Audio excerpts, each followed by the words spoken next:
Assalamualaikum warahmatullahi wabarakatuh. Halo semuanya, perkenalkan nama aku Alfira Fitri Ramadhani. Asal sekolah aku ada di SMP Wahidasin 1 Surabaya. Sekarang aku mau menjelaskan tentang bidang studi IPS nih. Apa sih materinya? Simak berikut. Nah, di sini aku akan menjelaskan materi tentang bentuk-bentuk dan sifat dinamika interaksi. Apa sih yang dimaksud dengan dinamika interaksi? Dinamika interaksi adalah berbagai jenis permasalahan yang terjadi dalam interaksi manusia. Nah, bentuk-bentuk dinamika interaksi itu dibagi menjadi dua, yaitu bentuk proses asosiatif dan bentuk proses disosiatif. Nah, bentuk proses asosiatif itu meliputi satu kerjasama, dua akomodasi, yang ketiga asimilasi, dan yang keempat adalah akulturasi. Nah, apa sih yang dimaksud dengan bentuk interaksi asosiatif? Bentuk interaksi asosiatif yaitu bentuk interaksi positif yang mengarah pada kesatuan. Nah, sekarang kita bahas satu persatu yuk. Apa sih itu kerjasama? Kerjasama adalah usaha bersamaan atau perorangan ataupun kelompok untuk mencapai tujuan bersama. Yang kedua ada akomodasi. Akomodasi adalah proses penyesuaian diri orang atau perorangan atau kelompok manusia yang awalnya sangat bertentangan.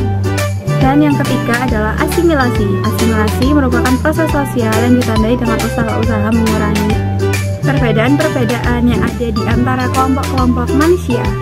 Nah, yang keempat, yang terakhir adalah akulturasi. Diartikan sebagai proses sosial yang timbul kalau kelompok manusia kebudayaan tertentu berbudaya dengan unsur-unsur dari kebudayaan asing. Nah, sekarang yang kedua, yaitu proses disosiatif. Proses disosiatif meliputi 1. Persaingan, 2. Kontroversi, dan 3. Pertikaian, serta 4. Konflik sosial. Kita bahas satu persatu yuk. Nah, sekarang pengertian dari proses sosial disosiatif. Proses sosial disosiatif adalah keadaan sosial dalam keadaan yang kurang harmonis akibat adanya pertentangan antar anggota masyarakat. Nah, sekarang kita bahas pengertian dari proses disosiatif yuk. Yang pertama ada persaingan. Persaingan adalah merupakan suatu proses sosial yang ada di dua belah pihak atau lebih yang saling berlomba dan berbuat sesuatu untuk mencapai kemenangan tertentu.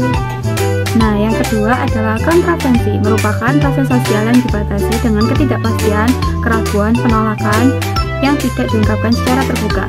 Dan yang ketiga adalah pertikaian, merupakan bentuk lanjut dari kontroversi yang artinya perselisihan sudah secara terbuka. Nah, yang terakhir adalah yang keempat, yaitu konflik sosial. Konflik sosial adalah suatu proses di mana orang perorangan atau kelompok berusaha memenuhi tujuan dengan jalan menentang pihak lawan, disertai dengan ancaman maupun kekerasan. Nah, sekarang kita bahas dari sifat dinamika interaksi sosial ya. Dinamika sifat interaksi sosial itu dibedakan menjadi 4. Yang pertama yaitu jumlah pelaku lebih dari 1 orang. Yang kedua terjadinya komunikasi dalam pelaku melalui keadaan sosial. Dan yang ketiga yaitu mempunyai maksud dan tujuan yang jelas. Dan yang keempat yaitu terlepas dari sama atau tidaknya tujuan tersebut dengan yang diperkirakan oleh pelakunya. Nah, itu dia materi-materi dari aku yang menjelaskan tentang bentuk-bentuk dan sifat dinamika interaksi sosial. Bagaimana menurut kalian? Semoga kalian paham ya. Semoga bermanfaat. Wassalamualaikum warahmatullahi wabarakatuh. Sekian, terima kasih.